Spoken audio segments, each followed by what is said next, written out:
നമ്മുടെ പ്രപഞ്ചത്തിൽ ചൂടും ലാവയും കാരണം ചുട്ടുപഴുക്കുന്ന ഒരുപാട് തരത്തിലെ ഗ്രഹങ്ങളുണ്ട്. ആയിരക്കണക്കിന് ഡിഗ്രി സെൽഷ്യസ് ആണ് ഈ ഒരു ഗ്രഹത്തിൻ്റെ താപനില എന്ന് പറയുന്നത്. മഴയുടെ രൂപത്തിൽ ഗ്ലാസ് മഴ പെയ്യുന്നതും സ്വന്തം നക്ഷത്രത്തിൽ നിന്നും ലഭിക്കുന്ന 99% ലൈറ്റിനെയും റിഫ്ലക്റ്റ് ചെയ്യുന്ന ഗ്രഹവും, അതായത് ഈ ഗ്രഹം മുഴുവൻ സമയവും ഇരുണ്ടാണ് കിടക്കുന്നത്. ഇതുപോലെയുള്ള എക്സ്ട്രീം കണ്ടീഷൻസും ഡേഞ്ചറസ് ആയിട്ടുള്ള എക്സോ പ്ലാനറ്റുകളെ പറ്റിയിട്ടാണ് ഇന്നത്തെ വീഡിയോയിൽ നിങ്ങൾ അറിയാൻ പോകുന്നത്.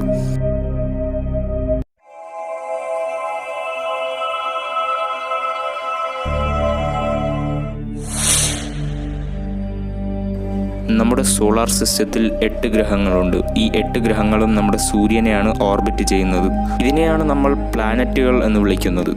പക്ഷേ എക്സോ പ്ലാനറ്റുകൾ എന്ന് പറയുന്നത് നമ്മുടെ സോളാർ സിസ്റ്റത്തിൻ്റെ വെളിയിൽ, അതായത് വേറെ ഒരു സ്റ്റാറിനെ ഓർബിറ്റ് ചെയ്യുന്ന പ്ലാനറ്റുകളെയാണ് നമ്മൾ എക്സോ പ്ലാനറ്റുകൾ എന്ന് വിളിക്കുന്നത്. നമ്മുടെ സൂര്യനും ഒരു സ്റ്റാറാണ്. അതുപോലെ വേറെ ഏതെങ്കിലും ഒരു സ്റ്റാറിന് ചുറ്റും ഓർബിറ്റ് ചെയ്യുന്ന പ്ലാനറ്റുകളെയാണ് നമ്മൾ എക്സോ പ്ലാനറ്റുകൾ എന്ന് വിളിക്കുന്നത്.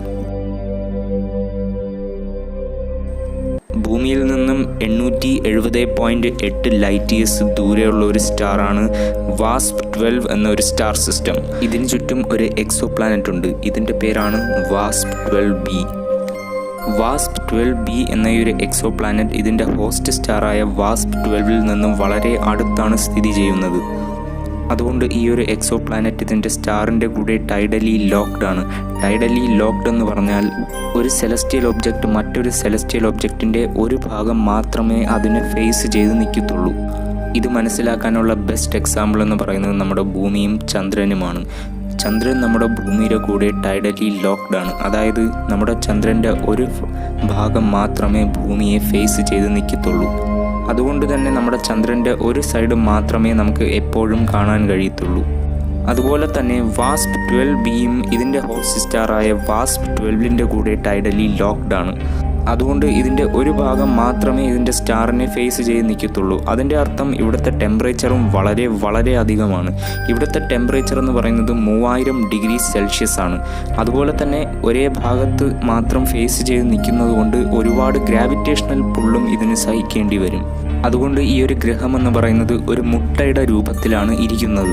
കാരണം ശക്തമായ ഗ്രാവിറ്റി അഥവാ ഗുരുത്വാകർഷണ ബലം ഇതിൻ്റെ ഒരു സൈഡിൽ മാത്രം ഏറ്റുകൊണ്ടിരിക്കുകയാണ്.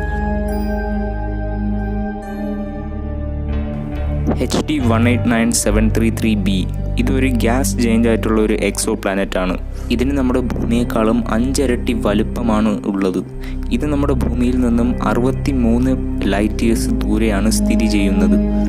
ഇതിൻ്റെ പ്രത്യേകത എന്ന് വെച്ചാൽ ഈ ഒരു ഗ്രഹത്തിൽ ഗ്ലാസ് മഴയാണ് പെയ്യുന്നത്. അതെ, ഗ്ലാസ് മഴയാണ് പെയ്യുന്നത്. അതും ഇതിൻ്റെ സ്പീഡ് എന്ന് പറയുന്നത് 7000 km/h ആണ്.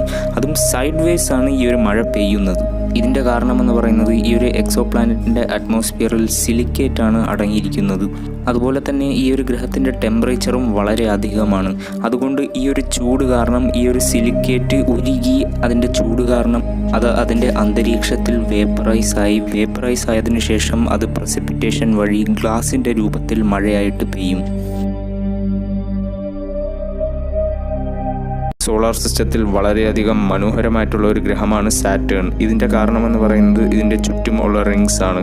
അത് നമുക്ക് എല്ലാവർക്കും അറിയാം. നിങ്ങൾക്കറിയാമോ, നമ്മുടെ ഭൂമിയിൽ നിന്നും 433.8 ലൈറ്റ് ഇയേഴ്സ് ദൂരെയുള്ള ഒരു എക്സോ പ്ലാനറ്റാണ് J1407b. ഇതിൻ്റെ റിങ്സിൻ്റെ വലിപ്പം എന്ന് പറയുന്നത് സാറ്റേൺ പ്ലാനറ്റിനെക്കാട്ടിലും 200 മടങ്ങ് കൂടുതലാണ്. സൂര്യൻ ഭൂമിയിൽ നിന്നും 15 കോടി കിലോമീറ്റേഴ്സ് ദൂരെയാണ് സ്ഥിതി ചെയ്യുന്നത്. പക്ഷേ ഈ ഒരു എക്സോ പ്ലാനറ്റിൻ്റെ റിങ്സിൻ്റെ വീതി തന്നെ 18 കോടി കിലോമീറ്റേഴ്സാണ്. ഡയമണ്ട് വളരെയധികം വിലപ്പെട്ട വസ്തുവാണെന്ന് നമുക്ക് എല്ലാവർക്കും അറിയാം. പക്ഷെ നിങ്ങൾക്കറിയാമോ, ഭൂമിയിൽ നിന്നും 41 ലൈറ്റ് ഇയേഴ്സ് ദൂരെയുള്ള ഒരു എക്സോ പ്ലാനറ്റാണ് 55 കാൻക്രി ഇ. ഹോസ്റ്റ് ചെയ്യുന്ന സ്റ്റാറിൻ്റെ പേരെന്ന് പറയുന്നത് 55 കാൻക്രി എ എന്നാണ്. ഈ ഒരു എക്സോ പ്ലാനറ്റിന് നമ്മുടെ ഭൂമിയുടെ 8 മടങ്ങ് മാസാണ് ഉള്ളത്. പക്ഷേ നിങ്ങൾക്കറിയാമോ, ഈ ഒരു ഗ്രഹത്തിൻ്റെ കോറിൽ എന്ന് പറയുന്നത് ഡയമണ്ടാണ് അടങ്ങിയിരിക്കുന്നത്. അതെ, ഡയമണ്ടാണ് അടങ്ങിയിരിക്കുന്നത്. ഇതിൻ്റെ കാരണമെന്ന് പറയുന്നത് ഈ ഒരു ഗ്രഹത്തിൻ്റെ ടെമ്പറേച്ചർ 2000 ഡിഗ്രി സെൽഷ്യസ് ആണ്. അതുകൊണ്ട് ഇവിടുത്തെ കോർ ഭാഗത്തിൽ അടങ്ങിയിരിക്കുന്ന കാർബൺ ഒരുപാട് ടെമ്പറേച്ചറും പ്രഷറും കാരണം ഡയമണ്ടായി മാറും. സോളാർ സിസ്റ്റത്തിൽ നിന്നും 750 ലൈറ്റ് ഇയേഴ്സ് ദൂരെയുള്ള ഒരു എക്സോ പ്ലാനറ്റാണ് ട്രസ് 2b എന്നൊരു എക്സോ പ്ലാനറ്റ്. ഇതിനെ ഹോസ്റ്റ് ചെയ്യുന്ന സ്റ്റാറിൻ്റെ പേരെന്ന് പറയുന്നത് ട്രസ് 2 എന്നാണ്. പക്ഷെ നിങ്ങൾക്കറിയാമോ, ഈ ഒരു എക്സോ പ്ലാനറ്റ് ഇതിൻ്റെ സ്റ്റാറായ ട്രസ് 2bയിൽ നിന്ന് വരുന്ന വെറും 1% താഴെ ലൈറ്റ് മാത്രമേ തിരിച്ച് സ്പേസിലേക്ക് റിഫ്ലക്റ്റ് ചെയ്യത്തുള്ളൂ. അതുകൊണ്ട് ഈ ഒരു ഗ്രഹം ഒരുപാട് ഇരുണ്ടാണിരിക്കുന്നത്. നമ്മുടെ ഭൂമി സൂര്യനിൽ നിന്ന് വരുന്ന 30% ലൈറ്റിനെയും സ്പേസിലേക്ക് തിരിച്ച് റിഫ്ലക്റ്റ് ചെയ്യും. ബാക്കി 70% ഭൂമിയുടെ അറ്റ്മോസ്ഫിയർ തിരിച്ച് അബ്സോർബ് ചെയ്യും. അപ്പോൾ തന്നെ നിങ്ങൾക്ക് മനസ്സിലാക്കാം ഈ ഒരു എക്സോ പ്ലാനറ്റ് എന്ന് പറയുന്നത് എന്തുമാത്രം ഇരുണ്ടാണ് കിടക്കുന്നതെന്ന്.